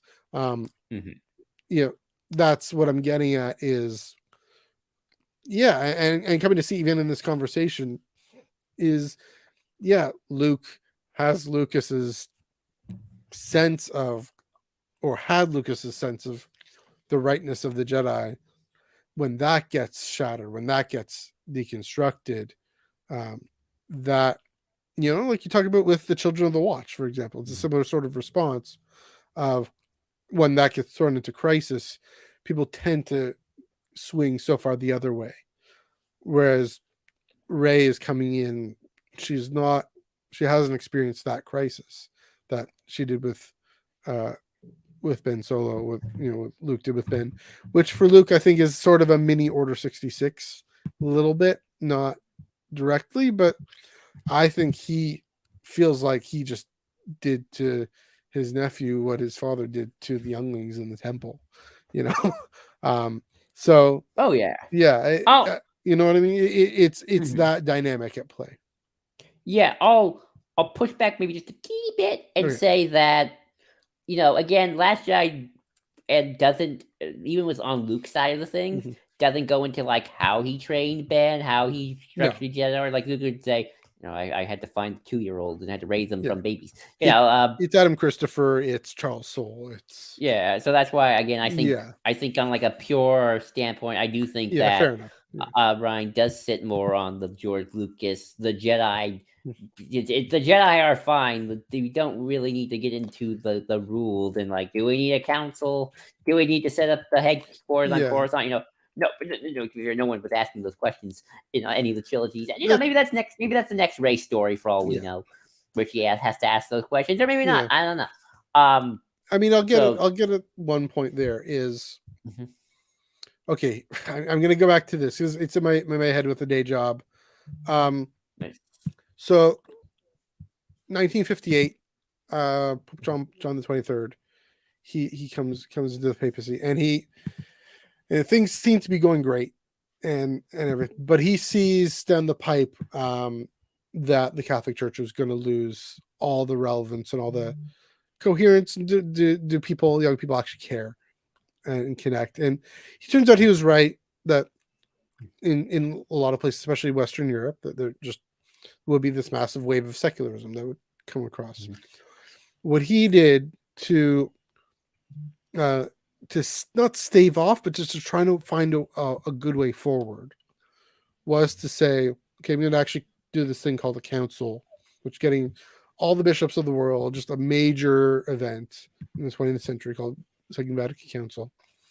And what they did was you say, okay, we are going to find out how to be more connected, more relevant, more in tune with what people care about in the world.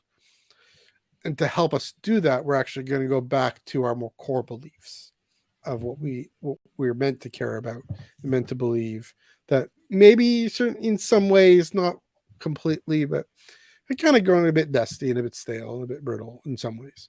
The image is need to open up the window to let some air in. One of the ways they do that again is to go back to the sources and the like French and Italian words that I'm not going to bother with. I see with Ray again, because she hasn't experienced Order 66. She hasn't experienced the destruction of Ben's temple Praxium thing, or Luke's, sorry. She's more purely able to go back to the sources. She's more purely just concerned with what is the richness of this Jedi tradition. So again, I think it's not like she like you said, she isn't concerned either way. It isn't a question of whether or not those structures and disciplines matter now. Either way, it's not a judgment on that either way. It's simply what does the ancient wisdom say? What do these ancient traditions that do go back thousands of years, but also yes, some things that go back 60 years maybe, if that can be helpful. You know what I mean? So right. it's a distinction with a difference. Right. I got two more things I just want to read for you because I found them, and sense, I think I know we're going long. I'll leave with the two last things we read, and then because one of them involved monks, and yes. I know how much you like the whole monk thing. But this is this is the Phantom Menace Prime of the Jedi featurette. This is George, I believe. This is supposed to be George. The first real scene in the movie is about Phantom Menace. The first real scene in the movie is with Palpatine. Oh, this is talking about the Attack of the Clones. The first real scene in the movie is with Palpatine the Jedi. It's primarily designed to set up the fact that the Jedi are having a hard time keeping peace and justice in the galaxy, and that they aren't really designed as an army. They're designed as a kind of police force and diplomatic corps. I need to remind the audience here that the Jedi aren't enough of them to conduct a full-scale war, which is something that is more or less unknown to the galaxy at this point. When the Republic came into being, it pretty much ended all wars because of the Senate and doing things through negotiation. And here is the monk part. Okay. This is from the Behind the Scenes Revenge of the Sith circa 2005. I think I'm reading. Oh, no, this is Celebration 5 main event 2010, I think. It's the monk idea. Whether you go to the Christian monks, the Knights of Templar, or you're going to the Buddhist monks, Kung Fu monks, get a warrior monk. And the idea with Star Wars is that the monks really aren't warriors. They're negotiators. They are just the mafia. Or Teddy Roosevelt would say, negotiate disputes between planets, between things. They aren't like policemen or anything, but they negotiate with a big stick, with big lightsaber. So if you don't sort of come to the conclusion with your dispute with each other, I will settle it for you. So you keep going back to the mafia. It's a weird thing. Yeah. Oh well.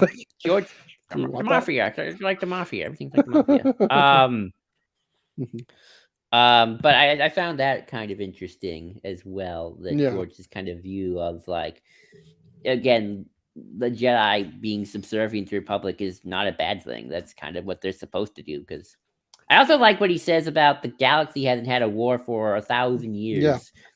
I don't do that anymore. You see. I mean, to be fair, the system was working. Yeah. Except when it wasn't. And again, that gets back to the whole when does the Republic fall debate, right? If the system's working, but Palpatine's the bad egg, ruining everything, so we can't have nice things, or was the system not working and Palpatine just stepped in? So that I think is a big difference. I think between maybe what Filoni and Lucas is. I think Filoni sees the whole Republic system as like, as a lot of people online do too. It's like, no, this all sucks. I think George sees like, Palpatine is the bad egg. I've kind of always sort of been somewhat in the side of, if Mace had killed Palpatine at that moment, there might have been a little turmoil, but I think the Republic can still come out of it. Maybe you get the Jedi kind of get a little bit of a bruised eye, but I don't know Yeah. if you get full on Order 66. Um, Right. but that's just my head canon. I mean, who knows what Maul would say? I mean, that's the thing. I mean, that's the point. Is he says, "Look around you; it's already fallen." Yeah, But yeah. again, that's a Dave Filoni story. So, Okay, so one more thing, and I just want to all talk right, about, and then we could go. all good. I realized I had a bunch. I actually did have a quote for about the balance of the Force, but we pretty much covered that. Let's talk a little about Favreau and Filoni for a second. There are no Favreau. interviews here. Favloni. There are no interviews here. Sadly, this is for the Tumblr blog from David Talk Star Wars. By the way, thank you if you were listening. I'm sorry if I butchered everything and did it injustice. I apologize. But your interviews were great. But now for Favloni.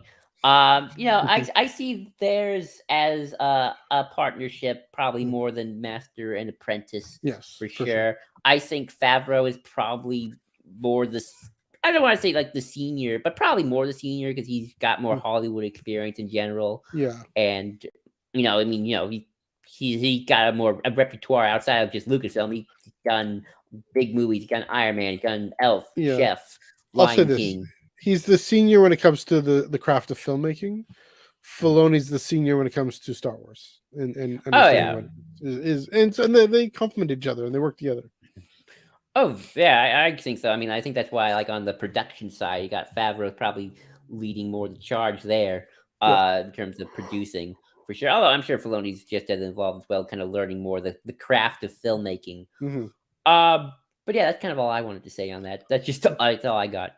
Yeah, I mean, I got yeah, we got a few comments here. just some stuff. Yeah, definitely the man. Yes. Oh, sorry. Thank you. Let's do this. Yeah, the story. Just Dave Filoni. I'll read this out. I mean, I don't quite know what this says, but can add a lot to the story of Star Wars. He's very clever to do. Luke, he had Rebel clones. Cannot wait to see the fight. Yeah, sure. Yeah, let's go for it. Thank you. I do what I can. For Christ's sake, Anakin. I've been doing that for a while. Yeah, all good. Yeah. Mm-hmm. Yeah. Okay. Just reading different comments there. Yeah. Thanks everyone for commenting. That's very helpful. If you have a question to ask, feel free to let us know. But all that, Joel, do you have any final thoughts on Filoni and Lucas specifically? Yeah, not Favloni. No, I think we went over some very interesting points where they differ, but I think to say, they do agree. Like I said at the top, it's like as here's one more for George from George. He said, "I took my Padawan here," Lucas said, using the Star Wars lingo for Jedi apprentice, referring to the Clone Wars director Dave Filoni, and said, "We're not doing that anymore." So he took Dave under his wing, and there's lots of years, and they're still in communication with each other. They might not ever see everything similarly, but Dave still, I think, gets the core of Star Wars down. We see that in his work, especially with shows like Rebels, in particular. I think is a very true to form Star Wars story. And it's just kind of interesting to Star Wars hasn't been George's vision since 2012. At the EU since 1990. Sure. Other people have come in with their own interpretations of the material. And maybe they will take it in new directions. Maybe they will kind of say, maybe that's not how they look at film. Because everyone doesn't look at film the same way. I mean, otherwise, why would we be having this discussion of whether or not the Jedi were in the wrong or not? So yeah, that is very interesting. I just think it's very interesting looking at the minutiae and just seeing like, these two people who they think exactly the same. Well, no one thinks exactly the same, and here are some of the differences. Yeah. I mean, it definitely gets at the complexity of the complex questions that George brought up with these three films that people kind of wrote off first. Hashtag prequelist there, but and then I mean, so credit to George for bringing up these questions. Yeah, I mean, I'll say, insofar as both Filoni and Lucas explore the complexity of the Jedi as agents of the light, as servants of the light, The mafia. But a mafia at the same time, compromised by real world circumstances, real galaxy circumstances, both empowered, emboldened to courage by their passions, but also compromised by their passions, and all of that coming to a head with a certain Anakin Skywalker. Yeah, again, it gets it. The fact that I don't know where I land on these two, frankly, says they're both compelling in their own way, and I don't know if I can actually give a reasonable conclusion which I prefer, because again, sometimes I prefer the way George and Rian Johnson lifts up the ideal of the Jedi. Sometimes I prefer and find compelling the way Filoni explores the dark corruption of the Jedi and how they let everything go to Malachor. And which Rian Johnson puts in Luke's voice at the height of their powers, right? Let the cities rise from the empire with them. But that's I mean, that's again why I'm a prequelist, why I'm love everything Filoni touches, and excited to see what he does next. But if we don't have any questions for now, it's a good place to wrap things up. Let me just take a swig of water. As a lot. Sorry. Thanks for joining us, everyone. Let us know what you thought. Continue to engage in the comments below. Also on the Underworld Facebook. Sorry, guys. Oh goodness. On Twitch, on Twitter, and also on Twitter. Let us know on Twitter and Instagram at Ion Canon Pod, EYEONCANONPOD, on the Underworld Facebook page, and of course on our Twitch as well, on the Underworld Twitch. If they see a nice comment that they're our partners in Star Wars. And so please do give this video a like, subscribe to this channel, like the Facebook group, etc. It's already join our Discord, hang out with us there, join us Friday night for Fall Guys. Gonna be a fun time. Joel, where can they find you on the internet? You can find me at JID 2021. Again, JID 2021 on Twitter. You can also follow us at Ion Canon Pod. And also in the link in the description, we have the link to the Tumblr blog, which we used quite heavily. Again, thank you, David Talk Star Wars. If you're still watching this, your interviews were very helpful and very insightful. We love it. Yay. Thank you so much. Doing the Force's work. And of course, you can be with us at the SWU Discord server, which we know we have lots of Star Wars talk, games, and lots of fun, and sometimes movie nights. There we go. That's true. Do movie nights as well. You can find me on Twitter at NEUG45, on Instagram at MNEUG1138, where you can see a video of me penitentially eating an avocado. At least a little sliver of avocado. I hate avocado. Any Twitter.